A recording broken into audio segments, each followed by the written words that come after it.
Praise lord. దేవుని నామానికి వందనాలు. దేవుని యొక్క సన్నిధిలో ఉపవాసముతో ప్రార్థనతో కనిపెట్టుకు తీరడానికి దేవుడు సహాయం చేసినందుకు దేవునికి వేలాది వందనాలు తెలియవస్తున్నాను. దేవుడు మనలందరినీ కూడా శక్తిపరిచి తీరును గాక, సహాయపరిచి తీరును గాక. దేవుని యొక్క సన్నిధిలో సమర్పించుకున్న ఒక వాక్యాన్ని మనం చదువుతున్నాం. మత్తయి సువార్త పుస్తకం 8వ అధ్యాయం దాని 22, 23, 24, 25 వచనాలు.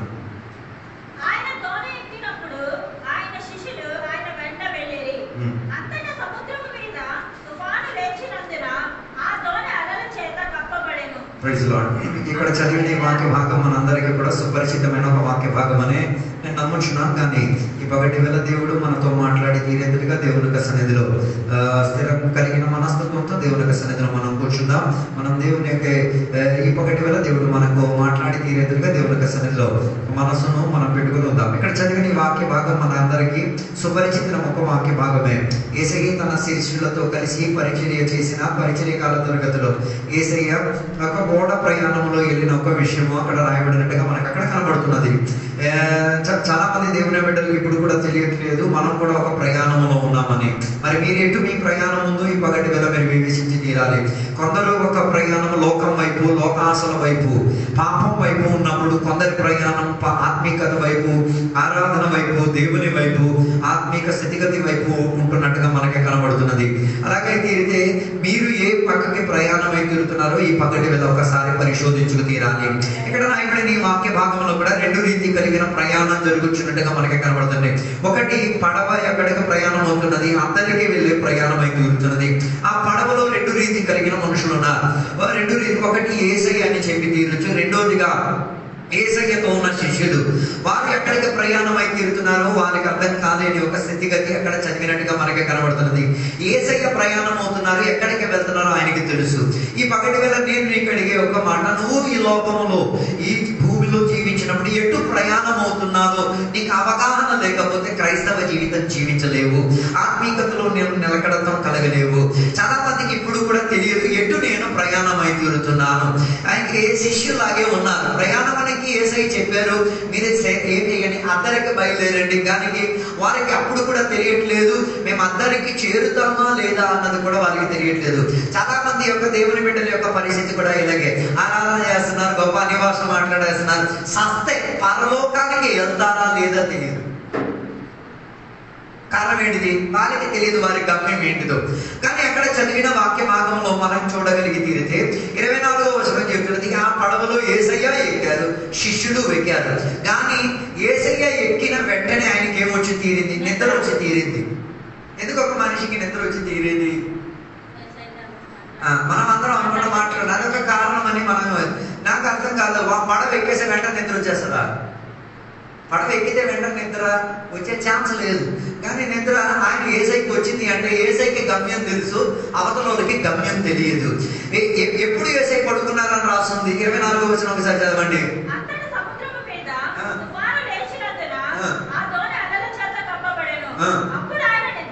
ఎప్పుడు యేసయ్య పడుకున్నారు? అలలతో లేచినప్పుడే యేసయ్య పడుకున్నారు. దాని అర్థం మిగతా వాళ్ళు అప్పుడు ఏం చేస్తున్నారు? లేదు, మిగతా వాళ్ళు వారి ప్రయత్నం వాళ్ళు చేసుకుంటున్నారు. ఒక పడవలో విపరీత గాలి కొట్టినప్పుడు పడవలో ఉన్న వాళ్ళు ఏం చేస్తారు? భయపడ్డ విషయం తర్వాత ఇక్కడ ఉన్న పిరికోలు కాదు, మీరు అలా ఆలోచిస్తున్నారు. మీరు పడవలో వెళ్ళేది కాదు, మీకు తెలియదు. వీళ్ళు వెళ్ళిన వాళ్ళు పడవలో నిత్య ప్రయాణం చేసిన వాళ్ళే. నిత్య పడవలో పుట్టిన దగ్గర నుంచి వారి జీవిత సంసారం మొత్తం పడవలోనే గడిచేది. కారణం ఏంటిది? అందులో 90% మంది ప్రజలు చేపలు పట్టిన వాళ్ళే. ఇంకా మిగతా వాళ్ళు ఏం చేసేది? వారి ప్రయాణాలకున్న మార్గమే వాళ్ళకి పడవలో ఉన్నది. అందుకే వారికి తెలుసు పడవని ఏం చేయాలి, ఏ రీతిగా నడిపించుకు తీరాలి. అలాగైతే చుడిగా వచ్చినప్పుడు అప్పుడే భయపడాలి కదా. రాదు అక్కడ చుడిగా వచ్చిన వెంటనే మీరు భయపడతారు, మీరు వెళ్ళలేదు కాబట్టి. వాళ్ళు వెళ్ళారు కాబట్టి వాళ్ళకి ఏం లేదు, అంత భయం లేదు. అందుకే వాళ్ళు ఏం చేశారు? వారి సొంత చేష్టలు చేసి తీరారు. దాని అర్థం ఈ ఆత్మిక ప్రయాణంలో కూడా ఈ భయం ఉంది, కెరటాలు ఉన్నాయి, గాలి ఉంది, తుఫానాలు ఉంది. కానీ అలాంటి పరిస్థితుల్లో నువ్వేం చేస్తున్నావు అన్నదే మ్యాటర్. కొందరు ఈ ఆత్మిక ప్రయాణంలో వారి సొంత శరీరంతో ఏదో ప్రయాసపడ తీరడానికి ప్రయత్నంలో ఉండి తీరుతున్నారు. వారి సొంత బుద్ధిని ఉపయోగిస్తున్నారు, వారి సొంత ఆరోగ్యాన్ని ఉపయోగించుకు తీరుతున్నారు. వారికి ఉన్న పరిస్థితిని వాడు ఉపయోగించుకు తీరి ఏదైనా రీతిగా నిర్ణయం చేసుకుందాం దాటుకుపోతాం. మనం కూడా చేసేది కదా, ఒక సోదరు వచ్చేది కొందరు ఉపవాసం కూర్చుండిపోతారు, కొందరు చర్చికి వచ్చేసి ఏదో తెలియదు. ఇది అప్పుడు చేసుకోవాల్సిన విషయం కాదు, ఇది తొలి చేసుకోవాల్సిన విషయం. శిష్యులు కూడా ఎంత విపరీత గాలి వాన వచ్చిన వారి చేష్టలు వాళ్ళు చేస్తున్నారు. గాలిని అదుపు తీరడానికి ఏం చేస్తున్నారు? పడవ ప్రయాణం అయి తీరడానికి పడవకి ఏముంది? పడవకి స్టీరింగ్ ఏమి ఉండదు. మీరు ఎప్పుడైనా పడవ ఎక్కలేదు, మీకు పడవ ఎక్కలేదు కాబట్టి ఈ వాక్యాలు ఏమి మీకు అర్థం కావట్లేదు. ఎప్పుడైనా జీవిత స్థితిగతిలో పడవ ఎక్కండి. అంటే యేసయ్య జీవించిన కాల తరగతిలో ఉన్న పడవ ఇప్పుడున్న పడవకి తేడా ఉంది. అప్పుడున్న పడవలకి ఇంజిన్ లేదు, ఇప్పుడున్న పడవలకి ఇంజిన్ ఉంది. ఇంజిన్ ఉంటేనే స్టీరింగ్ వచ్చేది. అప్పుడున్న పడవలకి ఏం లేదు, ఇంజిన్ లేదు కాబట్టి స్టీరింగ్ అన్నది ఉండదు. దానిని ఏ రీతిగా నడిపించేది? గాలికి ఉన్న దిశను ఉపయోగించుకు తీరి దానికి ఏం చేస్తారు తెలుసా? ఒక జెండా లాగా ఒకటి ఉంటుంది, దానిని అటు ఇటు తిప్పే దీనిని ఏం చేసి తీరేది? నడిపించుకుది. అది ఈ పడవ ఒక నియంత్రణ ఇచ్చి తీరుతుంది. రెండోదిగా శిష్యులు దానిని ఏం చేసి తీరాలి? తప్పితే దాని నీళ్ళను ఏం చేయాలి? ఎదురు దిశలో ప్రయాణం అయి తీరితే వాళ్ళ శక్తిని ఉపయోగించి దానిని ఏం చేయాలి? ఆ నీరుకి విపరీతంగా ప్రయాణం అయి తీరాలి. దాని అర్థం వాళ్ళకి ఒకటి జెండలాగా ఒక స్తంభం ఉంది, దానిని కొందరు పట్టుకు తీరాలి. ఇంకా కొందరు ఏం చేయాలి? ఆ సముద్రంలో వారికి ఉన్న కొన్ని ప్లేట్లు ఉన్నాయి, ఆ ప్లేట్లతో ఏం చేయాలి? నీళ్లను వెనక్కి తప్పి పడవని ఏం చేయాలి? ముందుకు నడిపించుకు తీరాలి. అలాంటి ఒక ప్రయత్నంతో వీరున్నారు. కానీ యేసయ్య మాత్రం ఏమీ చేయకుండా ఏం చేశారు?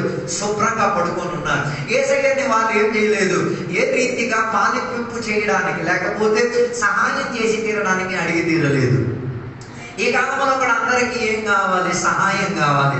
సహాయం లేకపోతే ఏ చేయరు, ఏ పని చేయరు. అందుకే ఈ కంప్లైంట్ చెప్పేవాళ్ళు ఎప్పుడు మీరు చూడండి, అయ్యో నేను అది చేశాను, ఇది చేశాను. దాని అర్థం వాడు ఇండైరెక్ట్ గా సందేశం చెప్పిన వాడు ఎవడో రాలేదు, నేను ఒక్కటే చేశాను. చేయాల్సిన పని ఒక్కడే చేసి తీరడానికి ఉన్న స్థితిగతి ఇక్కడ యేసయ్య మనకి నేర్పింది. అందుకే యేసయ్య పడవ ఎక్కగానే ఆయన ఏం చేయలేదు, ఏ పని చేయకుండా ఆయన పడుకుడిపోయారు.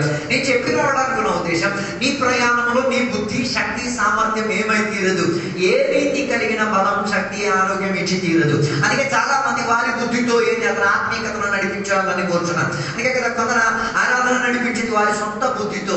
ఆరాధన నీ బుద్ధితో నడిపించేది కదా, దానికి ఆత్మస్పందన కావాలి. అందుకే బైబిల్ చెప్పే మాట, ఆరాధనలో ఏముడితే ఆత్మ తాకిడి ఉండి తీరాలి. నీ ఆరాధనలో ఆత్మ తాకిడి లేకపోతే చిత్ర గారు పాడింది నీవు పాడిందంటే ఏం పెద్ద తేడా ఏం లేదు. ఆమె పాట పాడుతుంది, ప్రోగ్రాంలో వాళ్ళు పాడుతున్నారు, మనము పాడుతున్నాం, మన వల్ల ఏం లేదు, ఏ ప్రభావం లేదు. అది ఆత్మలో ఉన్న పాట అయి తీరితే ఆత్మ తాకిడి వచ్చి తీరుతుంది, ఆత్మలో కన్నీరు వచ్చి తీరుతుంది, ఆత్మలో పశ్చాత్తాపం వచ్చి తీరుతుంది, ఆత్మలో దేవుడి తట్టు వెతికి తీరడానికి మనసు కలిగి వచ్చి తీరుతుంది. అందుకే సొంత బుద్ధితో చేస్తే ఏముండదు, అది ఒక ప్రోగ్రామ్ గా మారిపోయి తీరుతుంది. అందుకే ఈ కాలంలో ఉన్న ఆదివారం కూటాలు మీరు చూడండి, సోమవారం కూటాలు మీరు చూడండి, లేకపోతే గృహగుడికలు అన్నీ ఒక ప్రోగ్రామ్ కింద మారిపోయింది. ఒక్క ఆరాధన కూటంలో ఎవడూ లేచి వారి పాపం గురించి చెప్పట్లేదు.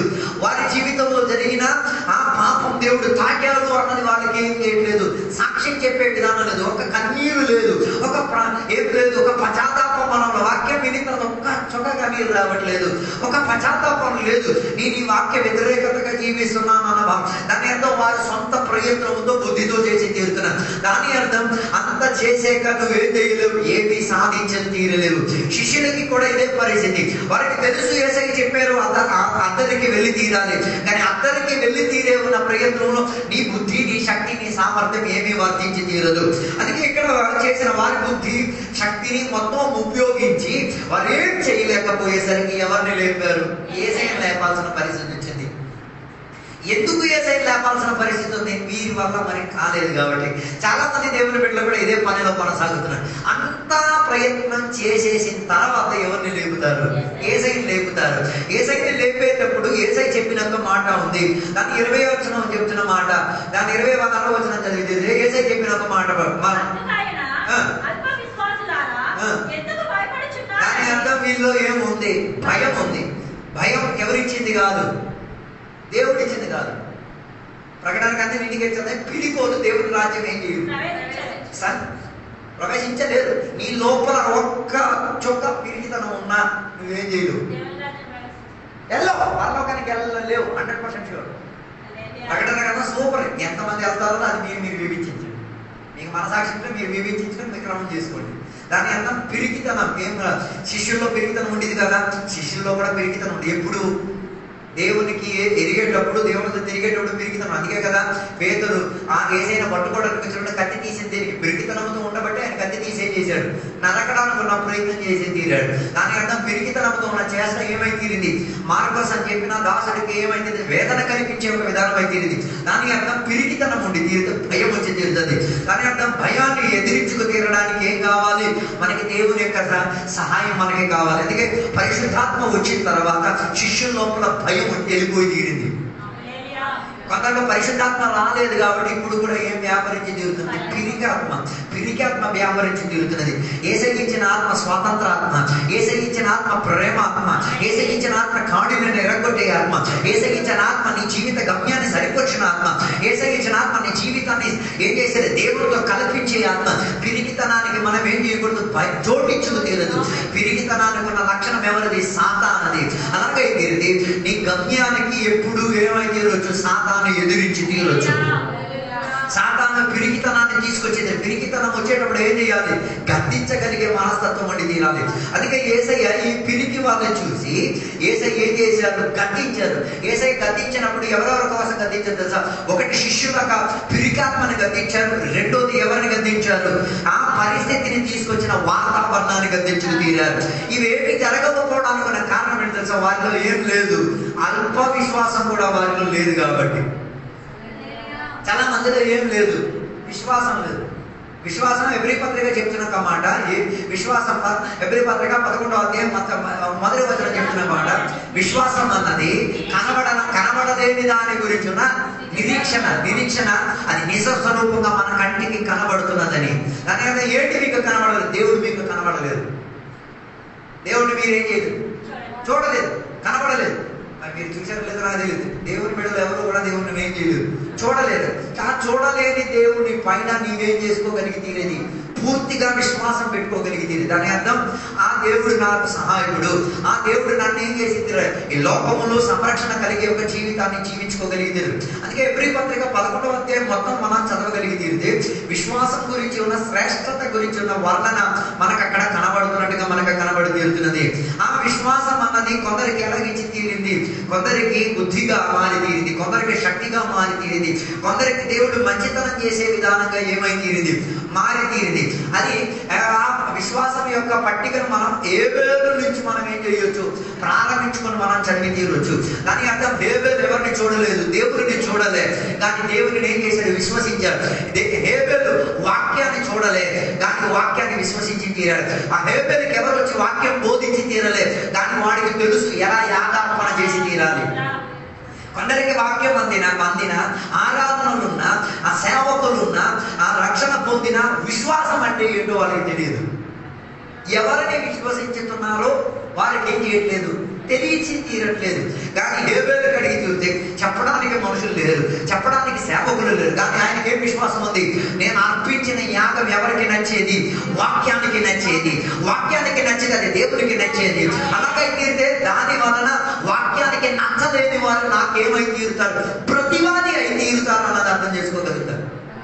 అర్థం కాలేదు. విశ్వాసములో మీరు దేవుడిని కనుక్కొని తీరితే, దేవుని యొక్క వాక్యాన్ని కనుక్కొని తీరితే, దేవుడు నీకు పక్షమైనప్పుడు మిగతా అన్నీ నీకేమై తీరుతుంది? నీకు ఎదురుగా మారి తీరుతుంది. అర్థం కాలేదు. లోకం నీకు ఎదురైతే, లోకంలో ఉన్న ప్రజలు నీకు ఎదురు, సాతాను నీకు ఎదురైపోతాడు, సాంప్రదాయాలు నీకు ఎదురై తీరుతుంది. హేబేలు అన్ని ఎదురై తీరింది, కానీ అప్పటికి కూడా ఆయన ఏం చేయలేదు? దేవుని యొక్క వాక్యానికి అనుకూలత చెందే విధానంగా మారి తీరాడు. దాని అర్థం విశ్వాసం దేనికి మనకి ఇచ్చింది? వాక్యానికి అనుకూలంగా మారి తీరడానికి, దేవునికి అనుకూలంగా మారి తీరడానికి. దాని అర్థం ఈ శిష్యుడి యొక్క ప్రయాణం కూడా దేవునికి అనుకూలత చెందే విధానంగా లేదు. వారి బుద్ధి శక్తితో ఏదో ప్రయత్నం చేసి తీరారు, కానీ చివరికి వారి వల్ల ఏం కాలేదు, ఏమీ కాలేకపోయింది. అందుకే నేను చెప్పి రావడానుకున్నమాట, ఈ విశ్వాసములో నీవేమై తీరాలి? దేవుని కనుక్కోగలిగి తీరాలి, వాక్యము కనుక్కోగలిగి తీరాలి, వాక్యం రీతిగా జీవితాన్ని ఏం చేయాలి? క్రమపరచుకోగలిగి తీరాలి. క్రమపరచలేకపోతే నీ విశ్వాసం రోజుకి రోజు ఏమై తీరుతుంది? తగ్గి చివరికి అపనమ్మకం చెందే వ్యక్తిగా మారి తీరొచ్చు. దాని అర్థం అల్ప విశ్వాసం వచ్చి తీరిందంటే వాళ్ళ లోపల ఏం వచ్చినట్టు? సందేహం వచ్చి తీరినట్టు. బైబిల్ చెప్తున్నమాట, రోమాపత్రిక 8:23 చెప్తున్నమాట, సందేహించుచున్నవాడు పాపం చేయుచున్నాడు. If you doubt you are sinning. దానికి ఏం పరిహారం? అర్థం కాలేదనుకోండి. సందేహించేవాడు పాపం చేస్తున్నాడని బైబిల్ చెప్తున్నాడు. అప్పుడు దానికి ఏం చేయాలి? దానికి యేసయ్య సిలువలో మరణిస్తే వర్కౌట్ అవ్వదు. దాంట్లో నీవు మనం చేయాల్సిన పని, ఏ విషయం సందేహించావు దానిని విశ్వాసం జరగట్టాలి. అర్థం కాలేదు. దేనిని నీవు సందేహబద్ధముతో సంపాదించావు దానిని నీవేం చేయాలి? విశ్వాసముతో ఏం చేయాలి? సంపాదించుకోగలిగింది. రమాపత్రిక 8 ఒకసారి చదవండి. 8:23 వచనమే అనుకుంటా లాస్ట్ వాక్యం. ఏది విశ్వాస మూలం కానిది అది పాపం. సారీ 10 అనుకుంటా.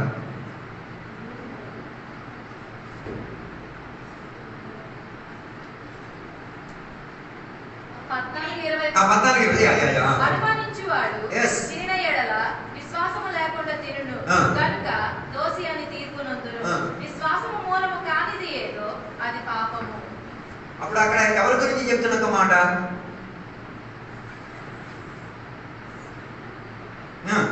14 వచనం. ఎవరి గురించి చెప్తున్న మాట? ఆదాము వాళ్ళ గురించి చెప్తున్న ఒక మాట. వారు ఏం చేశారు? విశ్వాసం లేకుండా ఏం చేశారు? ఒకసారి మాట చూడండి.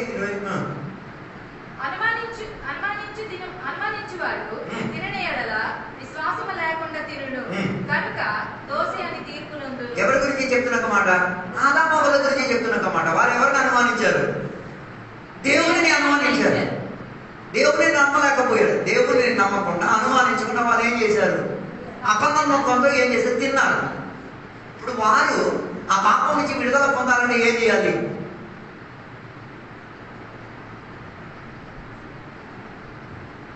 ఏది అనుమానించారో దానిని నమ్మి తినగలిగింది. అర్థం కాలేదు. ఎవరిని అనుమానించారు? దేవుడిని అనుమానించారు. దేవుడిని అనుమానించి వాళ్ళు ఆ పండుని తిన్నారు. ఇప్పుడు ఏం చేయాలి? దేవుని విశ్వసించి ఆ పండుని మళ్ళీ తినలేదు. అదే యేసుక్రీస్తుని రక్షకుడిగా అంగీకరించింది. అందుకే కొందరికి ఇప్పుడు కూడా రక్షణ అంటే ఏంటో తెలియదు. అర్థం కాలేదు. మనం కూడా ఒకప్పుడు ఏం అనుమానించాం? దేవుడిని అనుమానించాం, వాక్యాన్ని అనుమానించాం, దేవుడి సాంప్రదాయాన్ని అనుమానించాం. ఇప్పుడు ఏం చేయాలి? యేసయ్యని నమ్మిన తర్వాత ఏది అపనమ్మకం చేయాలి దాన్ని నమ్ముకొని ఏం చేయాలి? దాని ఫలం సంపాదించాలి. వచ్చి ఆరాధనకు వచ్చి 4 పాటలు పాడి చప్పట్లో కౌన్ కొట్టి కాదు ఆత్మీయత. అది ఒక పార్ట్ మాత్రమే. అర్థం కాలేదు అనుకుంటాడు. అది కేవలం ఒక సహకారం మాత్రమే. దానికి బదులుగా నువ్వేం చేయాలి? దాని అర్థం గత కాలంలో నువ్వు జీవించినప్పుడు ఎన్నిసార్లు సందేహించావు, ఎక్కడెక్కడ దేవుని విషయాన్ని సందేహించావు, అక్కడక్కడ నువ్వేం చేయాలి? దేవుడిని నమ్మి ఏం చేయాలి? ఏది అపనమ్మకంతో చేసి అది నమ్మకంతో చేయగలిగి తీరాలి. అప్పుడు అది విశ్వాసమై తీరుతుంది. అర్థం కాలేదనుకుంటారు. తొలి మనకున్న జీవిత స్థితిగతి ఏమి? నాకు దేవుడు వద్దు, నాకు నిజమైన దేవుడు వద్దు, నాకు నిజమైన ఆరాధన వద్దు. దాని అర్థం అలా తిని బతికే వాళ్ళమే. కానీ తర్వాత ఏమై తీరింది? దేవుడు కారణించో, దేవుడు కృప చూపించో, విశ్వాసం మన దగ్గరకు వచ్చి తీరేది. ఇప్పుడు నమ్మి దానిని ఏం చేయగలిగి తీరాలి? తినగలిగి తీరాలి. దాని అర్థం ఆరాధన చేస్తున్నప్పుడు నువ్వు విశ్వాసం ఏదో తింటున్నావు. అందులో ఆత్మస్పందన ఉంటే అది ఇంకా శక్తియుక్తంగా నీ ఆత్మకు ప్రోత్సాహం వస్తుంది. మరి ఆత్మ లేకపోతే మీరు ఎలా తిన్నారు? మీరే వివేచించారు. అర్థం కాలేదు అనుకుంటారు. అందుకే నేను చెప్పినప్పుడు అనుకున్న ఉద్దేశం, విశ్వాసం మనకు అప్పగించినది ఏం చేయాలి? దాని ద్వారా ఏదైనా తినగలిగి తీరాలి. అది అక్కడ చెప్పిన మాట. విశ్వాసము కానిదేదో అది పాపం. అలాగైతే నీ ఆరాధన విశ్వాసంతో ఉన్నదా? నీ ఇచ్చుపుచ్చు విషయం విశ్వాసంతో కూడినదా? నువ్వు జీవించేది విశ్వాసంతో కూడినదా? నీ వ్యాపారం ఇదేమి కాలేకపోతే ఇప్పుడు కూడా నువ్వు దోషివే. ఇప్పుడు కూడా నీలో పాపం కేకేస్తుంది. అర్థం కాలేదు అనుకుంటా. దానికి యేసయ్య వచ్చే చేయుడు నువ్వే చేసుకోవాలి. దానికోసమే మనకి కోటాలన్నీ ఇచ్చింది. దాని అర్థం ఏమైతే అన్ని విశ్వాసానికి ఆధారంగా మారి తీరాలి. అలాగైతే మత్తయి సువార్తలో మనం చదివిన 8వ అధ్యాయంలో కూడా వారి జీవిత స్థితిగతి కూడా అన్ని దేనికై ఉండి తీరేది? విశ్వాసానికి ఆధారం కాకుండా ఉండేది, దేవునికి ఆధారం కాకుండా ఉండేది. అందుకే కదా విశ్వాసం చెందిన దేవుని యొక్క బిడ్డలు ఒక పడవ నడిపిన, ఒక పని చేసిన దానిలో ఏముండి తీరాలి? విశ్వాసం ఉండి తీరాలి, దానిలో దేవుని యొక్క సహకారం ఉండి తీరాలి, దేవుని యొక్క తోడు ఉండి తీరాలి, దేవుని యొక్క సామర్థ్యం ఉండి తీరాలి, దేవుని యొక్క సహాయం ఉండి తీరాలి. దేవుని సహాయం లేకుండా మనం ఏమీ సాధించలేము. అందుకే యేసయ్య తన శిష్యులకు ఆ ప్రయాణంలో తీసుకెళ్లి తీరింది. దేవుడు తీసుకెళ్లి వారికి చెప్పిన మాట, మీలో ఉన్నది విశ్వాసం కాదు, నీలో ఉన్నది అల్పము కలిగే ఉన్న ఒక విశ్వాసం. ఆ అల్ప విశ్వాసంతో ఏం జరిగింది? సముద్రం కూడా దాటలేదు. ఏముండి తీరాలి? ఎదుగుదల పొందే విశ్వాసం మనకి కావాలి. అల్ప విశ్వాసం బైబిల్ మనకి ప్రోత్సహించి అల్ప విశ్వాసం ఉండి తీరితే ఆవగింజంతున్నా ఏం చేయొచ్చు? విస్తారత చెంది తీరదు. లోకంలో నీకేదో దొరకవచ్చు, అక్కడికి వెళ్ళు. అర్థం కాలేదు. ఆవగింజంత విశ్వాసం ఉంటే పల్లవి కింద మొత్తం రాస్తా ఏమవుతుంది? భూమిలో నీకేం దొరుకుతుంది? నీ పరిస్థితికి పరిహారం దొరికింది. నువ్వు పర్వతంకి వెళ్తావు అన్నది ఏం లేదు. మనం ఎలాగో ఆపోజిట్ చేసిన వాక్యాన్ని ఆవగింజంత విషయం నో, ఆవగింజంత దాని అర్థం లోకంలో జీవించినప్పుడు లోకంలో ఉన్న పరిస్థితి దాటుకు తీరడానికి ఏం దొరికితే చాలు, కాస్త విశ్వాసం దొరికితే చాలు. విశ్వాసం పరిపక్వత పొందలేకపోతే అక్కడికి వెళ్ళి అర్థం కాలేదు అనుకుంటున్నాను. అందుకే కదా బైబిల్ చెప్తున్న మాట, ఒక ఆమె వచ్చి ఏసై దగ్గర ఏసైనా అపనమ్మకంగా స్టే చేయండి. అందరూ అలా ప్రార్థన చేస్తున్నారు.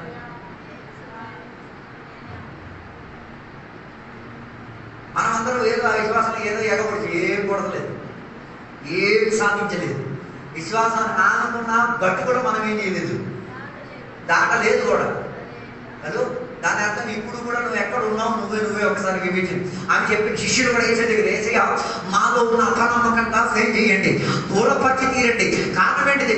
మేము జీవించిన గోళ ఏమి విశ్వాసానికి ఆధారం చెందేది కాదు. అవునా? గత వారం ఒకసారి పరిశోధించండి, లేదా ఈ పగలు ఒకసారి పరిశోధించండి. విశ్వాసం చెందిన ఒక 4 విషయాలు చూడండి, ఆలోచించండి. ఏం లేదు, మొత్తం అవిశ్వాసం చెందేది.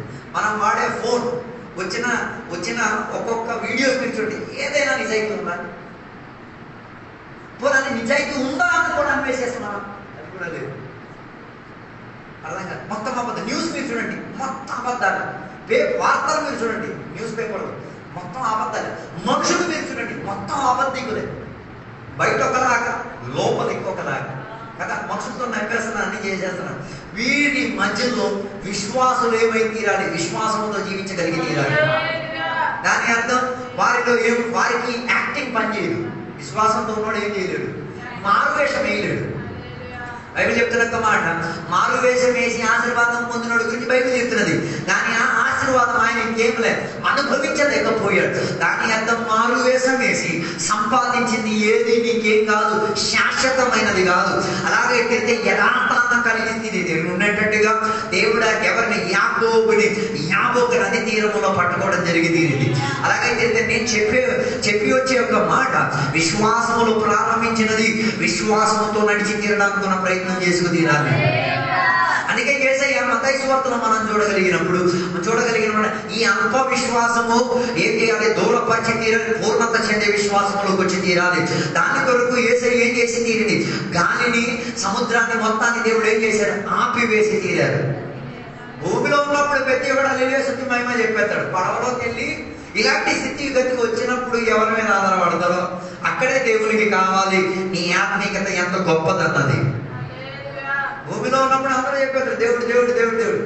నిన్ను పడవలోకి తీసుకెళ్లి సముద్రం మధ్యలో నిలబెట్టి తీరాలి. దాని అర్థం దేవుడు ఈ సముద్రం అని చెప్పింది ఈ లోకం మధ్యలో దేవుడు నిలబెట్టింది. దేనికో తెలుసా? అబద్ధికుల మధ్య నిజాయితీ కలిగిన కొందరు ఈ నిజాయితీతో ఉన్నారు అన్నది ఏం చేయాలి? లోకానికి సూచన కనిపించేటట్టు ఉండి తీరాలి. అందుకే యేసయ్య పడవలో పడుకుండి తీరడానికి కారణం తెలుసా? ఆయన నిజం కలిగిన వాడు, ఆయన లోపల నిజాయితీ ఉంది. నిజాయితీ కలిగిన వాడు సూర్య చంద్ర నక్షత్రాలకు ఆదేశిస్తే చాలు అవే చేసి తీరుతుంది, నిలబడి తీరుతుంది. హల్లెలూయా. అందుకే దేవుని విడుదల విశ్వాసం. అందుకే బైబిల్ చెప్తున్న మాట, విశ్వాసానికి కర్త, విశ్వాసానికి అధికారి, విశ్వాసానికి పునాది, విశ్వాసానికి సంరక్షకుడు ఆయన ఇంకెవరు కదా, సాక్షాత్ యేసుక్రీస్తు వారు. అలాగైతే ఆయనని నమ్మిన వారు వారు కూడా ఏమై తీరదు, ఆ విశ్వాసంతో నిలకడత్వం కలిగి ఉండగలిగి తీరుతారు. నేను చెప్పి రావడానికి నా ఉద్దేశం, ఈ దేవునికి బిడ్డలారా, మనం ఈ లోకంలో జీవించినప్పటికీ ఏముంది, శ్రమలు ఉన్నాయి, కష్టాలు ఉన్నాయి, ఇబ్బందులు ఉన్నాయి. కానీ వాటిలో నీ విశ్వాసం ఏం కాకూడదు, డౌన్ కాకూడదు. నీ విశ్వాసం ఎదుగుదల పొందేటట్టుగా ఉండి తీరాలి. కానీ అక్కడ కిందకి మనం చదివేటప్పుడు యేసయ్య ఏం చేశారో తెలుసా, గాలిని పరిస్థితిని మొత్తాన్ని ఏం చేశారు, నిర్మలపరిచారు. నిర్మలపరిచేటప్పుడు శిష్యులు చెప్తున్న మాట 27వ వచనం,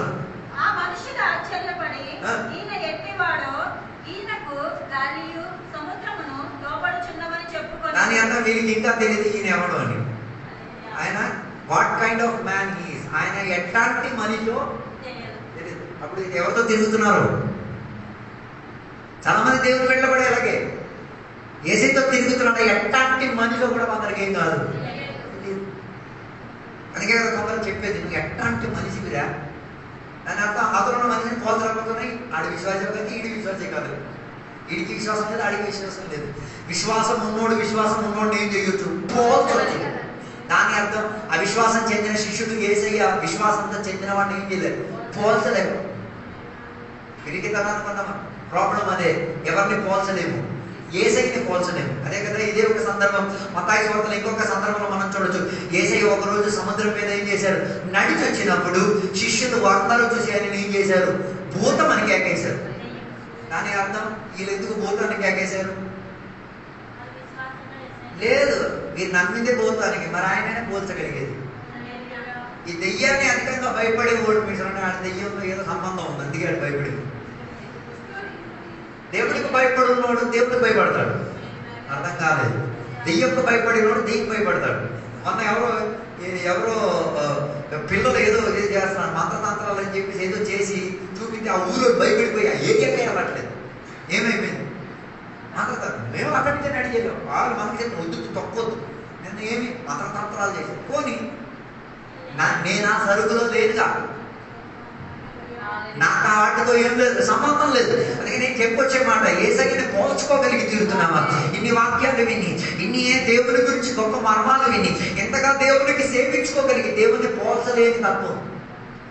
యేసయ్యతో శిష్యులు తిరిగి ఎన్నో సంవత్సరాలు తిరిగింది, కానీ యేసయ్యని ఏం చేయలేకపోయాడు. సముద్రంలో ఉన్నప్పుడు అందరూ పోల్చారు, భూమిలో ఉన్నప్పుడు అందరూ పోల్చేస్తారు, అద్భుతాలు చేసినప్పుడు దేవుడు అందరినీ పోల్చేస్తారు. కానీ స్థితిగతి ఇంకా ఏమీ అదృశ్యంగా కనబడి తీరినప్పుడు, ఆ పరిస్థితులు ఏమి నీకు అనుకూలం లేనప్పుడు యేసయ్యని నీవు ఏ రీతిగా కనుక్కోగలిగి తీరేది. దాని అర్థం యేసయ్య ఎట్లాంటి వాడు అన్నది వీరికి ఏం కాలేదు, అర్థం కాలేదు. దాని అర్థం విశ్వాసంలో ఎదుగుదల లేకపోతే యేసయ్య ఎట్లాంటి వాడు కూడా ఏం చేయలేవు, పోల్చుకోలేదు. అందుకే కదా అబ్రహాం ఇంటికి యేసయ్య వచ్చి ఆయనతో మాట్లాడిన సంభాషణలో ఆయన ఎవరిని పోల్చుకోగలిగి తీరాడు, యేసయ్య అన్నది పోల్చుకోగలిగి తీరాడు. ఎవరు ఆయనకి చెప్పలే, కానీ తన లోపల ఉన్న ఆత్మీక స్పర్శ ఆయనకి బోధించి తీరింది. ఈ ముగ్గురులో ఒకడు యేసయ్యే. అందుకే ఆయనతో మాత్రం ఆయన మాట్లాడుకొని ఉండి తీరారు. మిగతా వాళ్ళిద్దరు ఎక్కడికి బయలుదేరారు, ఎక్కడ బయలుదేరారు, సొదొమ గొమొర్రా పట్టణానికి బయలుదేరారు.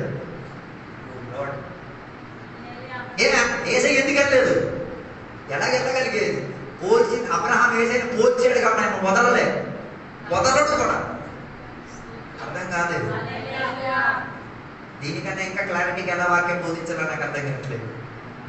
యేసయ్య ముగ్గురులో ఒకడిగా వచ్చి వారి ఆయన మధ్యలోకి వచ్చిన ఆయనతో సంభాషించుకుని తర్వాత మనకు అక్కడ కనబడలేదు యేసయ్య ఏమయ్యారు, అబ్రహాం ఏం చేసుకున్నాడు, ఏం రాలేదు. దాని అర్థం ఒక సహవాసంలోకి వారు ఇద్దరు వచ్చేసారు, ఒక ఐక్యతలోకి దేవుడు వచ్చి తీరారు. దాని అర్థం ఇంకా యేసయ్య నువ్వు నన్ను విడిచిపెట్టదు, నన్ను బలపరచుదేవా, నా విశ్వాసంలో ఉన్న లోటుపాట్లను చూపించుదేవా, నా జీవిత స్థితిగతుల్లో విశ్వాసంలో ఎక్కడ భంగం వచ్చదు దానిని సరిపరచుదేవా అని చెప్పి ఆయన యేసయ్యతో కలిసి ఏం చేశాడు, ఒక అనుబంధంలోకి వచ్చింది. మిగతా దేవదూతలు ఇద్దరు ఎక్కడికి బయలుదేరారు, ఆ సొదొమ గొమొర్రా పట్టణానికి కనిపించే నాశనానికి బయలుదేరి తీరారు. యేసయ్య అక్కడికి వెళ్ళలే. కారణం ఏంటిది, యేసయ్యకి అనుబంధం విశ్వాసం ఉన్నోడుతో. విశ్వాసం లేనోడితో యేసయ్యకి ఏ రీతి కలిగిన అనుబంధం లేదు. అందుకే నేను చెప్పి రావడానికి ఉన్న ఉద్దేశం, యేసయ్య విశ్వాసానికి కరెక్ట్ అయి తీరితే నిజంగా నీకు యేసయ్యతో అనుబంధం ఉందా, యేసయ్యతో అనుబంధం ఉందో లేదో తెలిసి తీరడానికి లోకస్వార్తలకు పుస్తకం 19వ అధ్యాయానికి వచ్చినప్పుడు మనం చూసి తీరొచ్చు. సక్కయ్య చెప్పిన ఒక మనిషిని, ఆయనకి యేసయ్యతో ఏ రీతి కలిగిన అనుబంధం లేదు, కానీ తనకి యేసయ్య అనుబంధం ఇచ్చుకు తీరడానికి యేసయ్య ఏం చేశాడో తెలుసా? ఆ చెట్టు కింద వచ్చి జక్కయ్యని ఏం చేసి తీరారు? కిందకి దింపించి తీరారు. కిందకి దింపించిన తర్వాత యేసయ్య ఆయనతో మాట్లాడుతున్న ఒక మాట అక్కడ ఉంది. అక్కడ బైబిల్ చెప్తున్న ఒక మాట 5వ వచనం 19వ అధ్యాయం. జక్కయ్య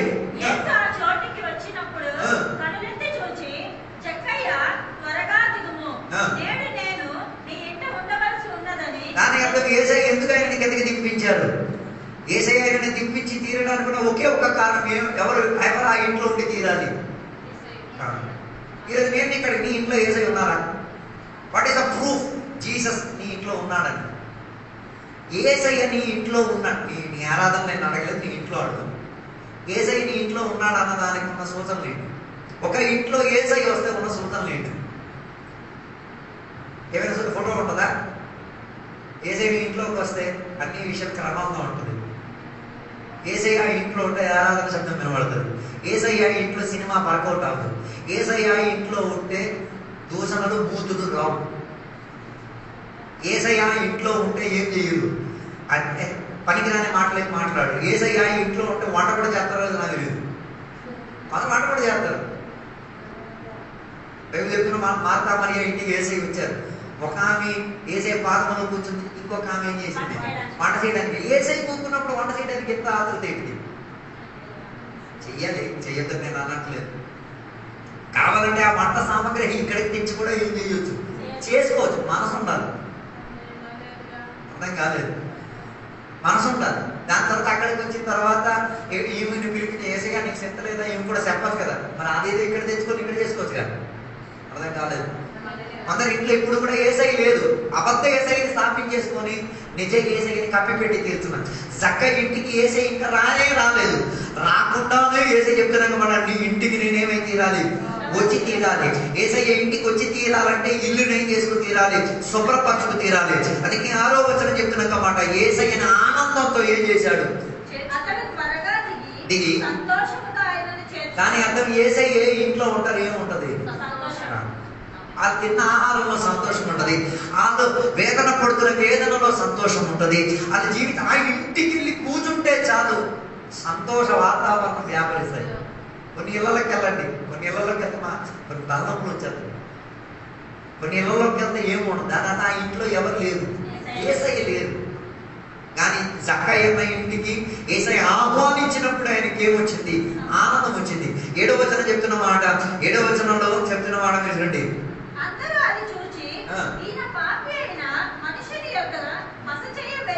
ఎందుకు అందరూ చూసి ఆయనను పాపి అని గుర్తించుకున్నారు? అసలు పాపి అని గుర్తించాల్సిన వాడు ఎవడు?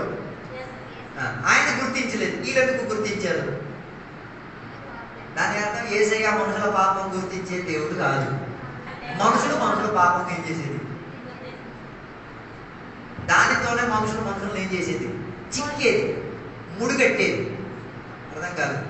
మీరు ఆరాధనలో నిలబడి మీరు గత రోజుల్లో చేసిన పాపాలన్నీ నిలబడి చెప్పండి, నీకు అప్పుడు అర్థమైపోద్ది అందులో జక్కయ్య ఎవడు, ప్రజలు ఎవరో నీకు అర్థమైపోద్ది. అందుకే కొంతమందికి డేరింగ్ లేదు, ఏం లేదు, ఏం చెప్పడానికి? చేసిన పాపం ఏం చేయడం చెప్పడానికి.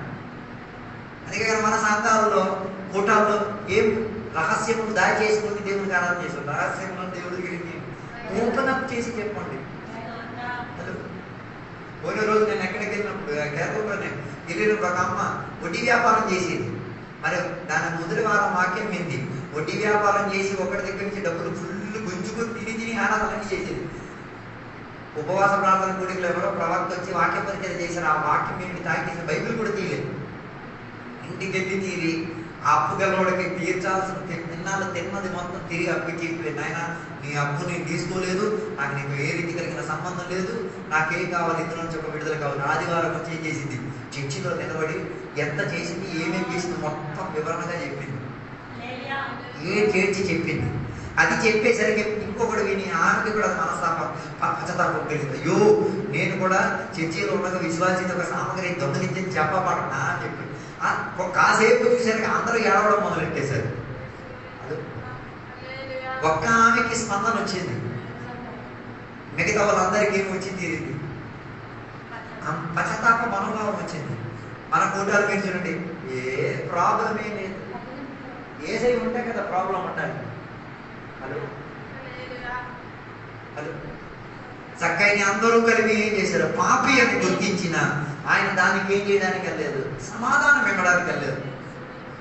ఎందుకు? రోమాపత్రిక చెప్తున్న మాట, అందరూ పాపులే. మరి ఓ పాపి ఇంకో పాపిని ఏం గుర్తిస్తాడు? అర్థం కాలేదు. దాని అర్థం సేవకులు వాక్యాలు బోధించేది పాపం గుర్తించడానికి కాదు, పాపమును ఏం చేసేది? పాపము నుంచి నీకు డైవర్ట్ చేసి తీరడానికి, పాపమునున్న త్రోవ నుంచి నీవేవైతే పారిపోయి తీరడానికున్నా ఏం చేస్తున్నారు? అవకాశాన్ని తెలిపించుకు తీరుతున్నారు. దాని అర్థం జక్కయ్య పాపి అన్న విషయం ఆయనకి తెలుసు, ఎవరు చెప్పక్కర్లే. ఎప్పుడు ఒక వ్యక్తికి పాపం అన్న విషయం బోధించేది, పరిశుద్ధాత్మ ఒకడి మీదకి వచ్చినప్పుడు పాపం గురించి అవగాహన కల్పిస్తాడు. పరిశుద్ధాత్మ లేకపోతే మరి పాపం ఆయనకి ఎప్పుడులే. ఏ పాపం చేసిన ఏసే దేవుడు, ఏసే క్షమించాడు, ఏసే రక్తం, చిలుకు రక్తం, ఆ రక్తం ఈ రక్తం అని చెప్పేసి తిరుగుతాడు తప్ప యథార్థ పాపం ఏం చేసుకు తిరుగుతాడు? పాపంని ఎవరు గుర్తించి తీరిన దాని గురించి ఏం చేయడానికి, ఏంటి హైలైట్ చేయడానికి వెళ్ళి తీరడు. అందుకే కొందరికి పాపం గుర్తించి తీరడం ఎవరు రావాలి? ప్రవక్త రావాలి. ప్రవక్త వచ్చి తల మీద చేయాలి, చెప్తే తప్ప. మరి ఆ చర్చికి ప్రవక్త ఎవరూ రాలేదు అనుకో, మరి వీడు అలాగే సంసారం చేస్తాడు. ఎందుకు ఈ ప్రజలు ఈయనని పాపి అని గుర్తించారు? కారణం ఏంటిది? ఈ జక్కయ్యకి దొరికిన భాగ్యం వాళ్ళకి దొరకలేదు. వారింటికి ఏసై ఏం చేయలేదు, గెస్ట్ గా వెళ్ళలేదు. ఇదే ప్రాబ్లం. నీ ఇంట్లో ఏసై గెస్ట్ గా ఉండి నీ తోటి విశ్వాస ఇంటికి ఏసై గెస్ట్ గా వెళ్ళంటాడు, నేను పుడుతాడు. సకల నీతి కలిగిన దుర్నీతి ప్రయోగిస్తాడు. అర్థం కాదు. నీ ఇంట్లో ఏసై ఉన్నాడు అన్నది తెలిస్తే నీ ఇంట్లో ఏసై లేకుండా ఉండి చేయడానికి అందరూ ఏం చేస్తారు? ప్రయత్నం చేసిన వాళ్ళు కూడా ప్రయత్నం చేశారు. కానీ ఆయన ఏం చేయలేదు. ఆ ప్రయత్నానికి ఏ రీతి కలిగినట్టుగా ఆయన ప్రోత్సాహం ఇచ్చి తీరలేదు. బదులుగా జక్కయ్య చెప్పిన ఒక మాట, 8వ వచనం చెప్తున్న మాట, జక్కయ్య డైరెక్ట్ గా మనుషులతో మాట్లాడకుండా పాపం నుంచి విడిపించగలిగిన ఆ యజమానితో, ఆ నాయకుడితో, ఆ అధికారితో చెప్పిన ఒక మాట, దేవా నేనేదైనా తప్పితం చేసి ఉంటే దానిని నేనేం చేసి తీరుతా? పరిహారపరిచి తీరుతాను.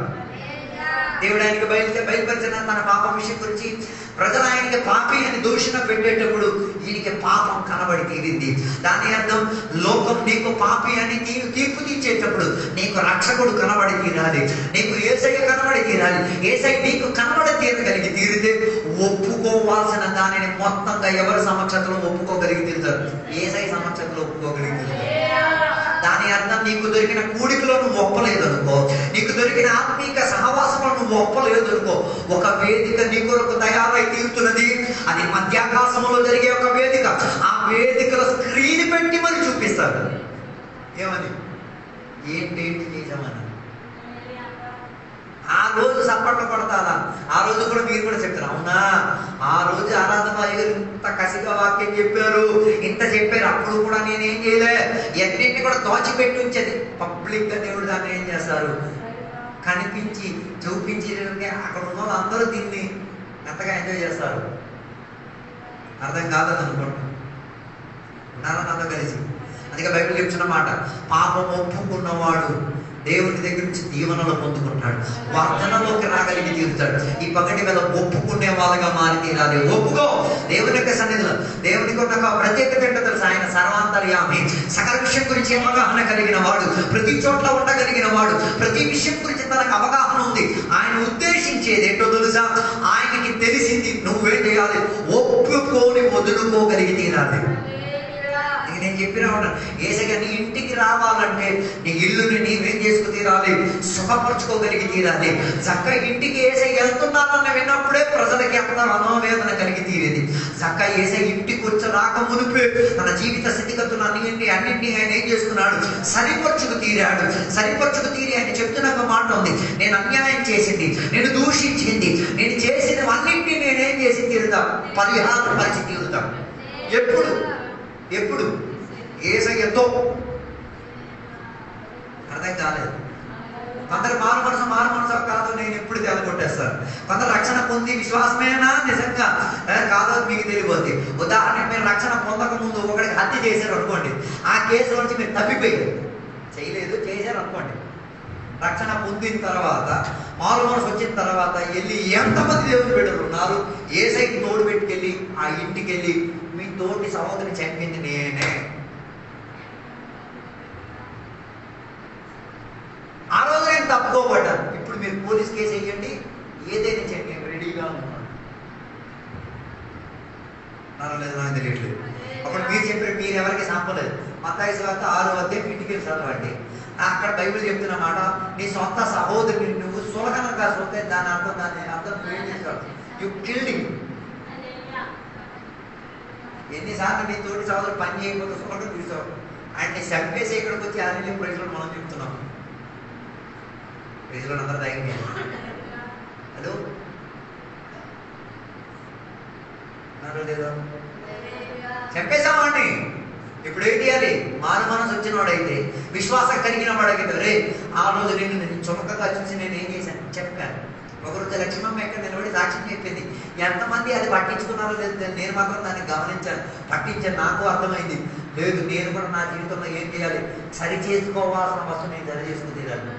ఆమె ఎక్కడి నుంచి చర్చి శుక్రవారం 3 కూటమి అయిన తర్వాత బయలుదేరి అక్కడికి వెళ్ళింది. తోటి విశ్వాసం గురించి ఏదో సులకగా ఆలోచించి బయలుదేరి పడిపోయింది. పడిపోయిన తర్వాత పడిపోయిన కాడ ఆమెకు గుర్తొచ్చింది, అయ్యో నేను సులకగా చూడడం, ఇది నాన్న హత్య చేశాను. ఆదివారం ఆమె ఏం చేసింది సాక్ష్యం, నేను ఆ విశ్వాసం హత్య చేశాను. హత్య చేసేటప్పుడు దేవుడు నాకు కింద పడేసి బోధించారు, నువ్వు హత్య చేసావురా, ఆమెను చిలకను చూసి హత్య చేశావు. ఇది యేసయ్య ఉంటేనే జరిగింది. యేసయ్య ఏమంటారు? నన్ను కలిసి అర్థం కాలేదనుకుంటా. అది యేసయ్యతోనే పాసిబుల్. యేసయ్య లేకపోతే మనం ఏం చేయలేం. పాసిబుల్ సార్, మనం హత్య చేసిన వాళ్ళమే. సొంత సహోదరుని పట్ల చులకగా చూస్తే తప్పు అయితే తీరితే, సొంత సహోదరుని గురించి ఎన్ని మాటలు మనం మాట్లాడాం, ఎంత మాత్రం ఆయనని చంపేసి తీరాం. దాని అర్థం ఆయనని చంపేసి ఎన్ని బల్లాలను తినేసి ప్రయోజనం ఏముండదు, ఎన్ని కూడికలట్టంటే ఉండి ప్రయోజనం ఏముండదు. యేసయ్య నీతో ఉండడం అర్థం. ఈ పగటి మీద ఒకసారి పరిశోధించండి, యేసయ్య వాస్తవంగా ఉన్నాడా? జక్కయ్యలో యేసయ్య ఉన్నాడు కాబట్టి ఆయన అన్నింటినీ ఏం చేసుకున్నాడు, ఒప్పుకున్నాడు. అందుకే 9వ వచనంలో యేసయ్య చెప్తున్న మాట, నేడు ఈ ఇంటికి రక్షణ ఏమై తీరింది. దాని అర్థం రక్షణ ఇంటికి వస్తుంది. ఇంటికంటే ఆ ఇల్లు రక్షింపబడిందనా? దాని అర్థం జక్కయ్యలో ఉన్న రక్షణ తన పిల్లల్లోకి వచ్చింది, తన భార్యలోకి వచ్చింది, తన కుటుంబ సభ్యుల మొత్తంలోకి ఏమైంది. ఈరోజు నేను మీకు అడుగుతున్న మాట, నువ్వు యేసయ్యను రక్షకునిగా నమ్మి అంగీకరించి ఎంతమంది నీ మూలంగా విశ్వాసంలో వచ్చారు? ప్రశ్న అర్థం కాలేదు. రాలేదంటే యేసయ్య ఇంటికి రాలేదు. రక్షణ ఒక మనిషిలో వచ్చిందో లేదో తెలిసే తరగదు సార్. చీమకు కూడా అర్థమవుతుంది. ఎలా? తొలి చీమను చూస్తే ఏం చేసేవాడు? చంపేసే మనిషి చీమను కూడా ఏం చేయడానికి బతికించడానికి అవకాశం వస్తుంది. కారణం ఏంటిది? దాని ప్రాణం తీయడానికి నేనేం కాదు, నేను యోగ్యుడిని కాను అన్నది ఏమైతే తెలుస్తుంది, గుర్తు వస్తుంది. కారణం ఏంటి? ఆ ప్రాణానికి హక్కుదారు ఎవడు? దేవుడు. అలాగైతే నీ ప్రార్థన అది కూడా ఒప్పుతావు. ఏమని? నేను ఆ జీవిని నేనేం చేశాను, చంపితే. మనం ఎన్ని కోళ్ళు నరికితే నా ఏ ప్రార్థన లేదు. తినేది మనకి ఒక ప్రార్థన, ఒక దేవా దిగుమతి చేయాలి. దేవుడు కోళ్ళని జంతువులను మనకు ఆహారం కింద ఇచ్చేది, ఇవ్వలేదని ఆ ఇచ్చేటప్పుడు ఆ కృతజ్ఞత చెప్పేటప్పుడు ఏం గుర్తుకు రావాలి? దేవుడు నాకు ఇచ్చాడు కాబట్టి నేను తింటున్నాను. కానీ అక్కడ కూడా ఎవరి మీద ఆశ్రయం ఉండి తీరాలి? దైవాశ్రయం ఉండి తీరాలి. దాని అర్థం యేసయ్య నీ ఇంటికి వస్తే నీ ఇల్లు ఏమై తీరుతుంది? నీ ఇల్లు రక్షణ పొందిన ఇల్లుగా మారి తీరుతుంది, రక్షణకి ఆధారం చెందే విధానంగా మారి తీరుతుంది. అందుకే కదా యోహాను సువార్తలకు పుస్తకం 4వ అధ్యాయంలో ఒక స్త్రీ గురించి మనకు బైబిల్ అక్కడ చెప్పుచున్నది. ఆ స్త్రీ ఆ నగరంలో ఎన్ని గంటలకి నీళ్లు కొలాయి దగ్గర నీళ్ళు తీసుకోవడానికి వెళ్ళింది. మధ్యాహ్న వేళ ఏం చేసి తీరింది? ఎవరి అభ్యంతరం లేకుండా, ఎవరితో మాట్లాడకుండా, ఎవరితో ఏ రీతి కలిగిన సహవాసం పెట్టకుండా ఒంటరిగా ఏం చేసి తీరింది? నేను తోడుకోవడానికి వెళ్ళింది. ఎవరు నాకు అక్కర్లేదు, ఎవరు నాతో మాట్లాడక్కర్లేదు, ఎవరు నా విషయం గురించి ఏం చేయట్లేదు, పరామర్శించట్లేదు, అక్కర్లేదని చెప్పి ఒంటరిగా వచ్చింది. కానీ ఆ మధ్యాహ్నం మీద ఎవరు వచ్చారు? తేజోమయుడైన దేవుడు, శక్తినిచ్చుకోగలిగిన దేవుడు, పాపములను గుర్తించుకోగలిగిన దేవుడు, నీతిని విషయం గురించి బోధించిన దేవుడు, నీ జీవితాన్ని సరిపరుచుకు తీరడానికి మన ఆతృత కలిగి ఉన్న యేసయ్య భార్య దగ్గరికి వచ్చి కూర్చొని ఆమెతో యేసయ్య ఏం చేశారు? మాట్లాడి తీరారు. ఆ మాట్లాడిన మాటల్లో ఆమె యేసయ్యతో చాలా విషయాలు మాట్లాడింది. యేసయ్య కూడా ఆమెకి ఏం చేశారు? చాలా విషయాలు బోధించి తీరారు. వాటన్నింటిలో ఆమెకు ఒక విషయం అర్థమై తీరింది. ఏంటిది? యేసయ్య నా జీవిత స్థితిగతులు అన్నింటిలో ఏం చేయడానికి? మార్పు చెందించి తీరడానికి వచ్చిన వాడు అన్నది ఆమెకి ఏమై తీరింది? అర్థమై తీరింది. అలాగే తీరింది. పగటి వేళ యేసయ్య నీ దగ్గరికి వచ్చి తీరితే నీకేం అర్థమై తీరాలి? యేసయ్య నిన్ను సహాయపరిచి తీరిన వాడు అన్నది అర్థమై తీరాలి. అది అక్కడ చదివితే మనం చూడాలి. యోహాను సువార్త 4వ అధ్యాయంలో చూడగలిగి తీరితే ఆమెతో మాట్లాడి ఆ యేసయ్య ఆమెకి చివరికి అన్ని బోధించిన తర్వాత, ఆమె పాప విషయాలన్నింటినీ కూడా బోధించిన తర్వాత ఆమెని ఏం చేశారు? పంపించిన ఆమె ఊరిలోకి వెళ్ళి ఆ ఊరు మొత్తం ఏమై తీరింది? రక్షణ పొందిన విధానంగా మారి తీరింది. 39వ వచనం ఒకసారి చదవండి. నేను చేసినవన్నీ నాతో చెప్పినట్టు సాక్ష్యం ఇచ్చిన స్త్రీ యొక్క మాటను బట్టి ఆ ఊరిలోని సమరీలలో అనేకులు ఆయన యందు విశ్వాసం ఉంచిరి. ఎలాగ విశ్వాసం ఉంచుకోగలిగి తీరారు? ఎవరితో ఏమి మాట్లాడని, ఎవరితో ఆమెకి సహవాసం లేదు, ఎవరింటికి ఆమె వెళ్ళదు, ఎవరి పనిలో ఆమె దౌత్యం చేయదు. అట్లాంటి ఆమె ఆ మధ్యాహ్నం వేళ యేసయ్యతో మాట్లాడిన తర్వాత యేసయ్యని తోడు పెట్టుకొని ఏం చేసింది? పట్టణంలోకి వెళ్ళి ఏం చెప్పుకుంటుంది? పట్టణం మొత్తం మారడానికి. ఓడి వాక్యాలు మీరు విన్నారు. ఏం చెప్పుకుంటుంది ఆ పట్టణం మొత్తం? ఈ పాపిని స్త్రీ మాటకి యేసయ్యని అందుకోగలిగారు.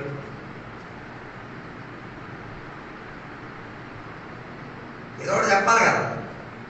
ఏదో ఒకటి చెప్పకపోతే ఊరోళ్ళు నమ్మరు కదా. దాని చరిత్ర గురించి మొత్తం ఎవరికి అవగాహన ఉంది? ఊరోళ్ళందరికీ అవగాహన ఉంది. ఆమె ఊరిలోకి వెళ్ళి ఏం చెప్పుకుంటుంది? ఏదో ఒకటి చెప్పాలి కదా. ఆమె ఊరిలోకి వెళ్ళి ఫస్ట్ ఇంటి నుంచి లాస్ట్ ఇంటి వరకు అందరి దగ్గరికి సారీ చెప్పింది. ఏం సారీ చెప్పింది? అమ్మా, నీ ఇంట్లో పలానా దొంగతనం చేసింది నేనే, నీ ఇంట్లో పలానా వస్తా ఏర్పడింది నేనే, నీ ఇంట్లో హత్య చేసింది నేనే, నీ ఇంట్లో చేసింది అని అడుగుంటాడు. ఎందుకు నువ్వెవరిని చెప్తున్నావు? యేసయ్య పక్కన ఉన్నాడు. ఆయన ఉండబట్టి నేను ఒప్పలేకపోతే దౌర్భాగ్య జీవితం జీవించగలిగి తీరేది. ఆయన ఒప్పించి తీరడానికి నా దగ్గరికి వచ్చాడు. ప్రతి ఇంటికి వెళ్ళి ఫస్ట్ ఇంటికి వెళ్ళినప్పుడు ఆ ఇంట్లోకి సారీ చెప్పి సెకండ్ ఇంట్లోకి వెళ్ళిన ఆ ఇంట్లో మళ్ళీ నిజంగానే కాకుండా ఇది నాటకమా, ఇది ఉత్తుతే చెప్పే మాట, బోకు మాట తెలియాలి కదా. వీళ్ళు వెనక రావడం మొదలెట్టారు. సెకండ్ మూడో ఇంటికి వెళ్ళినప్పుడు రెండో ఇంటి కూడా అలాగా మొత్తం ఊరో వేసారు. నిజంగా ఈమెలో మార్పు వచ్చిందా? నిజంగా ఈమె విశ్వాసానికి హక్కుదారు? నిజంగా ఈమెలో పెరిగితనం పోయిందా? నిజంగా ఈమె హత్య చేసిరు? క్రైస్తవం వచ్చి చప్పట్లు పెట్టి 4 పాటలు పాడేది అంటే కాదు. ప్రజలకు ఆతృత కలిగింది. నిజంగా నీలో మార్పు వచ్చిందా అని. నిజంగా నీలో విశ్వాసం ఉన్నది. ప్రజలకు ఏమై తీరాలి? అర్థమై తీరాలి. అలాగే ఈమెం చేసి తీరిందో ఈ విపరీత గుంపుని ఎక్కడికి తీసుకొచ్చింది? యేసయ్య దగ్గరికి తీసుకొచ్చింది. మొత్తం ప్రజలకి సారీ చెప్పేసి ఎక్కడికి తీసుకొచ్చింది? ఎందుకు యేసయ్య దగ్గరికి తీసుకొచ్చింది? నేను సారీ చెప్పాగా, ఇక ఆయన సారీ చెప్పించేటప్పుడు నువ్వు చెప్పు. అర్థం కాలేదు. నేను పాపానికి క్షమాపణ పొంది తీరా, ఇక నీ పాపానికి పరిహారం కావాలంటే ఆయన. అర్థం కాలేదనుకోండి.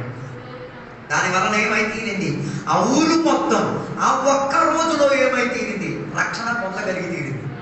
అలాగైతే కొన్ని ఊర్లో రక్షణ పొంది తీరాలంటే మనం ఒప్పాల్సింది ఒప్పాలి. మనం అంగీకరించాల్సింది ఏం చేయాలి? అంగీకరించి తీరాలి. అందుకే నేను మత్తయి సువార్తలోనే చేయలేను. అక్కడ శిష్యులకు దేవుడు ఒప్పించి తీరడానికి. ఏం ఒప్పించి తీరడానికి? నేను నాతో కలిసి తిరుగుతున్నారే, నేను యేసయ్య అన్నది కూడా మీకేం కాదు, అర్థం కాదు, కాలేదన్నది బోధించి తీరడానికి యేసయ్య అక్కడికి పంపించారు. ఎవడి తిండి తిని, ఎవరితో సహవాసం చేసి, ఎవరితో జీవితం జీవించి ఆయన ఎవడో కూడా శిష్యులకేం కాలేదు. దాని అర్థం అంత మాత్రం కూడా ఆయన మీద ఏం లేదు. అప్పుడు ఆయన ఎందుకు వేసి వెనక తిరిగారు?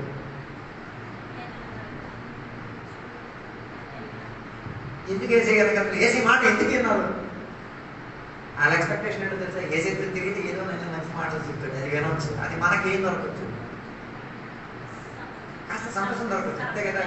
ఏం పని పాట లేకుండా ఏదో మాట్లాడి మనకు ఉత్తేజన కలిగే మాటలు మాట్లాడుతుంటే మనకేమనిపిస్తుంది? ఏసై మంచి స్టోరీ టెల్లర్, మంచి కథలు కూడా ఏసై చెప్తాడు. విత్తనం వేసేవాడి గురించి, వలల గురించి, దేవుడి రాజ్యం గురించి కథలు. ఈ కథలన్నీ వినేటప్పుడు మీకు ఎలా ఆతృత, వాళ్ళు కూడా అలాగే ఆతృత.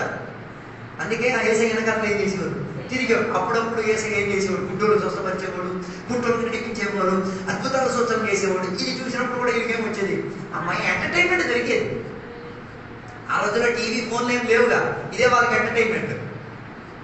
డబ్బున్న వాళ్ళు అయితే వాళ్ళు ఎక్కడికి వెళ్తారు? కొలోసియంకి వెళ్తారు. కొలోసియం అంటే అదొక వేదిక, ఆ వేదికలో డ్రామాలు, నాటకాలు ఇవన్నీ అవుతాయి.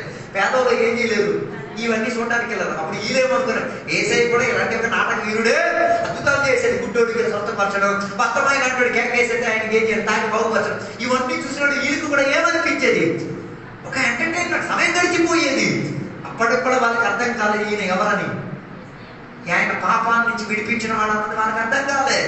ఆయన ఎవరో అన్నది వాళ్ళకి అర్థం కాలేదు. దాని అర్థం ఏసైతో తిరిగి అద్భుతాలు చూసి కూడా వాళ్ళు ఎంటర్టైన్మెంట్ అవుతున్నారు తప్ప ఏసైతో ఏ రీతి తిరిగినా. ఇంకా కొన్ని సందర్భాలు అయితే ఏసై రొట్టెలను ఏం చేస్తాడు? పెంపలింప చేసి అందరికి సరిపడిపోయేటట్టు ఇచ్చాడు. ఇవన్నీ చూసి ఇంకా ఎక్సైట్మెంట్. కారణం ఏంటి? అమ్మయ్యా, ఏ పని చేయకుండా ఏం చేయొచ్చు, తినవచ్చు. అర్థం కాదు. మొన్న ఎవరో వాక్యం పరిస్థితి ఏమన్నా పాస్ కట్టిన ఏసయ్య నేటికి కూడా అదే విద్య మనకి నేర్పించుంటే భలే ఉన్ను, వంట చేయకుండా 1900 అయిపోయింది. అంతే కదా, సింపుల్గా ఎంత ప్రార్థన చేస్తాం, పెరిగింది, అందరికి ఇచ్చేస్తాం, మిగిలింది బీరువాల దయచేస్తాం, మళ్ళీ మరుసటి లేదు, మళ్ళీ కాదు. అది అందుకే నేను దేవునికి స్తోత్రం చెప్పిన, ఆ అద్భుతం ఇంకా కొనసాగట్లేదు కాబట్టి లేకపోతే క్రైస్తవులే నంబర్ 1 దొంగలు అవుతారు. ఏ దొంగలు? పని చేయడానికి ఇష్టం నేను దొంగలు అయిపోతాను. దేవునికి స్తోత్రం. నేను చాలాసార్లు ఆలోచన, ఎందుకు దేవుడు 5 రొట్టెలు 2 చేపలు నీకు ఇచ్చే అదే పరిచయం మన సంఘాల్లో, మన ఆత్మిక గౌరవంలో దేవుడు ఒకరికి ప్రశ్న కూడా అడిగారు. అన్ని అద్భుతాలు చేసిన చేసే కదా, మీ పాటలు ఎందుకు ఈ అద్భుతం కూడా చేస్తే మనం పనిదొంగలు? మరి వ్యవసాయం చెయ్యం, ఏం చేస్తాం? ఉన్న ఫుడ్ని దాచిపెట్టేసి ప్రయత్నం చేసి మళ్ళీ ఏం చేస్తాం? మల్టిప్లై చేసి ఇచ్చేయడానికి ప్రయత్నం చేస్తాం. నో, దేవుడు అలా చేయడు. కొన్ని సందర్భాల్లో దేవుడు అద్భుతం చేస్తాడు, చేయడం నేను చెప్పట్లేదు. అద్భుతం ఒక ఎంటర్టైన్మెంట్ కాదు. అందుకే కదా ఇప్పుడు వీడియోలు అన్నీ అద్భుతాలే. ఆ నడిచేసరికి వీడు చూసి లైక్లు పెట్టారు. ఏంటి అద్భుతం? అది నీకు ఎంటర్టైన్మెంట్ లాగుందా? ఆ అద్భుతం చూసేటప్పుడు నీకు గుర్తు రావాలి, నన్ను దేవుడు అద్భుతంగా సృష్టించాడుగా, నాకున్న అంగవైర్యాన్ని దేవుడు తీసి బాగుపోయి నేను దేవుడి కోసం ఏం చేశా అది గుర్తు రావాలి. అది చూసేటప్పుడు అద్భుతాలు సూచన చేసే దేనికి? దేవుడి యొక్క మహిమను వర్ణించి తీరడానికి. దాని యొక్క అద్భుతం చూసేటప్పుడు ఎంటర్టైన్మెంట్ కాదు, ఏం రావాలి? నేను దేవుడికి మైపరుస్తున్నానా, నా పెదవులు దేవుడికి మైపరుస్తున్నా, నా కాలు దేవుడికి మైపరు, నా మెదడు దేవుడికి మైపరుస్తున్నా, నా శరీరంలో రక్తం దేవుడికి మైపరుస్తున్నా, నా చెమట దేవుడికి మైపరుస్తున్నా, అది నీకు గుర్తు రావాలి. లేకపోతే మనం ఆ ఎంటర్టైన్మెంట్ ఫీజులోనే ఇంకా ఏసీ కొందరు ఎందుకు వెంబడించారు తెలుసా? అప్పుడప్పుడు ఏసీ దగ్గరికి వచ్చిన కొన్ని ఇళ్లలోకి వెళ్ళి మంచి ఫుడ్ దొరికింది. ఏం దొరికింది? కొన్ని ఇళ్లలోకి వెళ్ళినప్పుడు మంచి ఫుడ్ పెడతారు కదా. చక్కయ్య లాంటి వాళ్ళు ఇంటికి వెళ్తే, సిమియన్ లాంటి వాళ్ళు ఇంటికి వెళ్తే ఏం దొరుకుతుంది? ఒక కూర కాదు, ఒక పేదవాడికి రకరకాల కూర దొరికింది. దీనికన్నా మంచి ఉద్యోగం ఇంకేమని కావాలి? అర్థం కాలేదు. దాని అంతా దేనికోసం? ఫుడ్. ఏసీ ఎక్కడ కొన్ని సందర్భాల్లో ఏసీ ఫుడ్ దొరకకపోయేసరికి శిష్యులు ఏం చేసేవారు? అడగా చెప్పా పాటకుండా ధాన్యాలు ఏం చేసేవారు? చేతులు నులిపి ఏం చేసేవారు? తినేవారు. ఏసీ తిన్నారో లేదా అడగడు. ఎలాంటి 1900 పెంచినట్టు పిలిచింది ఏసయ్యా, ఆయన తిన్నాడో లేడు మన సాక్షి లేదు. నేను తిన్నానా లేదా? హలో, ఏసైతో కలిసి దేవాలయానికి బయలుదేరారు. ఏసై పన్ను కట్టాడా లేదా? ఏసైకి విచారం ఉంది కానీ శిష్యులకి ఏం లేదు. మన దాంట్లో కూడా అంతే కదా. హలో, మన దాంట్లో కూడా అంతే కదా. కొందరికి మన సాక్షి అస్సలు ఉండదు. తోటి విశ్వాసం తిన్నాడా లేదా, తోటి విశ్వాసికి దొరికిందా లేదా అన్న ఆలోచన. హలో, ఇప్పుడు గృహ కోడికలన్నీ భోజనం పెడతారు, ఉన్నోళ్ళకి పెట్టేశారు. ఈ రానోడుకో, ఆ రానోడి గురించి ఎవడైనా పట్టించుకుంటున్నాడా? హలో, అంత లేరు. ఆ రాని విశ్వాసి ఆమె ఇంటి దగ్గర రోగంతోనో వేదనతోనో ఏదో ఒక దశలో పడి ఉంటాడు. ఆడ ఆశిస్తారు కదా ఎవరో ఒకరు అక్కడ పోయి బిర్యానీ అయితే బిర్యానీ, చికెన్ ముక్క అయితే చికెన్ ముక్క తీసుకొచ్చి ఇచ్చి ఉంటే ఆమె వాళ్ళకి ఆశించడానికి నాకు తెలుసు. ఎందుకు ఆ విషయం అక్కడికి వెళ్ళి ఆడే తిని సొంతకి మన దగ్గరికి వెళ్ళి తెచ్చుకునే అంత స్థామతకి అవసరం. హలో, తర్వాత ఆరాధన గొప్ప పాటలు ఆపమ్మ ఏసై అది గుర్తించండి. దాని అంతా నువ్వు ఏసైని వెంబడించే దేనికి? అది ఇతరులకు మహిమ కల్పించి తీరుతున్నదా?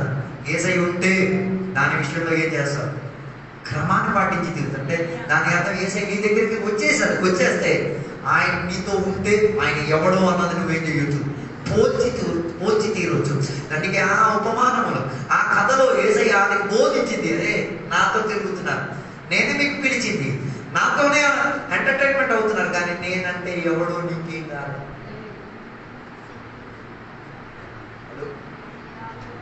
ఏసై దగ్గర నుంచి తిని ఏసయ్యని తోడు పెట్టుకొని ఏసయ్య పాఠాలు నేర్చుకొని ఏసై అంటే ఎవడో, అది ఎలాంటి విశ్వాసం ఉంటుంది? అందుకే పగటి వల్ల నీకు అడుగుతున్నమాట. ఏసైని బాగా ఏం చేయాలి? పోల్చుకు తీరాలి, అర్థం చేసుకు తీరాలి. లేకపోతే నీ విశ్వాసానికి ఏమొచ్చి తీరుతుంది? భంగం వచ్చి తీరుతుంది. కానీ గొప్ప విషయం ఏంటో తెలుసా? ఏసై అంటే ఎవరో తెలిసినా తెలియకపోయినా ఏసై మాత్రం వీరిని అందరికీ చేర్చాడు. ఇది అందరికీ చేర్చారు, అర్థం చేయించి తీరడానికి. ఇక్కడ ఎలాగో నీకు సహాయపడి తీరాడు. ఇక్కడి నుంచి పరలోకానికున్న ప్రయాణం నువ్వు చూసుకోవాలి. అందుకే ఉపవాస ప్రార్థన కూడికదు. నీ పరలోక యాత్రకున్న ప్రయాణాన్ని నువ్వే వ్యక్తిపరంగా ఏం చేయి? పరిశోధించుకొని చూసుకో. పరిశోధించుకొని చూడగలిగి తీరితే అక్కడ కనబడి తీరచ్చు. లేకపోతే లోకంలో ఏదో అద్భుతం పొందానని చెప్పడానికో, లేకపోతే తిన్నాను దేవునితో నడిచానని చెప్పడానికే మిగిలిపోయేదే తప్ప దానికి మించింది ఉండి తీరదు. దాని అర్థం ఈ లోకంలో విశ్వాసాన్ని మనం ఏం చేయాలి? వృద్ధి చేసుకోవడానికి ఉన్న ప్రయత్నం చేసుకు తీరాలి. విశ్వాసం వృద్ధి చేయాలంటే ఏసైని పోల్చగలిగి తీరాలి. ఏసైతో నీకు అనుబంధం ఉండి తీరాలి. ఏసైతో నువ్వు నడవగలిగి తీరాలి. ఏసైతో నువ్వు ఒప్పుకోగలిగి తీరాలి. అలాగే తీరితే ఈ ప్రయాణం సుఖకరంగా మారి తీరుతుంది. అందుకే దేవునికి సన్నిధిలో సమర్పించుకుందాం, ప్రార్థన చేసుకుందాం. పరిశుద్ధ మహోన్నత దేవానికి వందనాలు తెలియవస్తున్నాం. ఈ పగటి వేళ దేవుని సన్నిధిలో మేము కనిపెట్టుకు తీరి ఈ పగటి వేళ నీ వాక్యాంశాల నుంచి మేము వినగలిగి తీరా. ఏసయ్య మా తోడుగా ఉండి కూడా ఏసైని మేము పోల్చుకోలేని సందర్భాలు, ఏసైని మేము అర్థం చేసుకోలేని స్థితిగతి, ఏసయ్యను దేవా మేము గుర్తించలేని స్థితిగతులు మా జీవితాల్లో బోల్డ్ ఉన్నాయి. ఈ పగటి వేళ ఒప్పుకుంటున్నామయ్యా దేవా, ఒప్పుకు తీరి మన విడుదలను పొందుకు తీరి విశ్వాసంలో ఎదుగుదల పొంది ముందుకు కొనసాగడానికి సహాయపరచండి. దానికి ఉపవాసం అయితే ఉపవాసం, ప్రార్థన అయితే ప్రార్థన, ఒప్పుకోవాల్సిన విధానం అయితే ఒప్పుకోవాల్సిన, సహవాసం అయితే సహవాసం, మారు మనసు అయితే మారు మనసు, రక్షణ అయితే రక్షణ, ఏది కావాలో దానిని స్థిరపరిచి తీరేతలుగా దేవా సహాయపరచండి. మా ఇళ్లలో యేసయ్యను ఉన్నట్ట, మా ఇంట్లో యేసయ్యను ఉండి తీరితే అందరూ రక్షణ పొంది తీరేతట్టుగా సౌకర్యం సదుపాయాలు దయచేసి నడిపించి తీరినందుకు దేవానికి స్తోత్రం. అదే రీతిగా మేము ప్రార్థన చేసిన సకల విషయంలో గొప్ప అద్భుత కార్యాలను జరిపించి నడిపించుకు తీరుతున్నందుకు దేవానికి స్తోత్రం. దీవెనలతో నింపినందుకు దేవానికి స్తోత్రం. సహాయపరిచినందుకు దేవానికి స్తోత్రం. యేసు నామములో అడిగి వేడుకున్న పరమ తండ్రి, ఆమేన్. తండ్రి యొక్క కుమారుడు పరిశుద్ధాత్మక సహవాసం ఎప్పుడు వెళ్ళప్పుడు ఇక్కడికి వచ్చిన సద్భక్తులతో దేవా నీ రెండో రాకడ వరకు తోడైందును గాక. ఆమేన్.